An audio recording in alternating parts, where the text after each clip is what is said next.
Na Košutnjaku je održano prvo kadetsko prvenstvo Srbije u ubrzanom šahu. Takmičilo se 130 dečaka i devojčica od 8 do 18 godina. U Šahovskom savezu Srbije poručuju da se nadaju velikom odzivu dece i sledeće godine.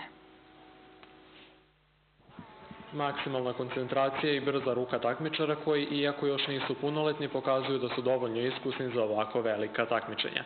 Kako kažu, konkurencija je bila veoma jaka, a neki od njih su iznenađujuće bili nezadovoljni drugim mestom koje su osvojili. Na takmičenju sam osvojio, nažalost, drugo mesto i konkurencija je bila veoma jaka. U šahu sam imao veoma puno uspeha, prvo mesto na Balkanu i nekoliko prvih mesta za prvenstvo Srbije. Pre svega bila mi je velika čast što sam uopšte imala priliku da učestvujem na onako jakom takmičenju. Konkurencija je isto bila zaista jaka. Ja sam igrala u konkurenciji devojčica do 14 godina i osvojila sam prvo mesto. U Šahovskom savezu Srbije kažu da se takmičenje održava u 6 starosnih grupa, a igra se po švajcarskom ili Bergenovom sistemu u zavisnosti od broja prijavljenih učesnika. Ovo je prva šahovska manifestacija koju organizujemo u okviru novoosnovanog saveza, prvog Srpskog šahovskog saveza.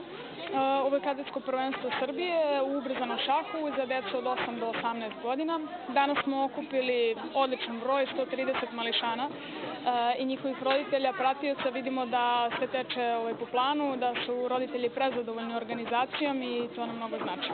Za troje prvoplasiranih u svim grupama obezbeđene su pehari i medalje, a svi učesnici turnira dobili su suvenire. Pobednici grupa stekli su pravo besplatnog učešća sledeće godine.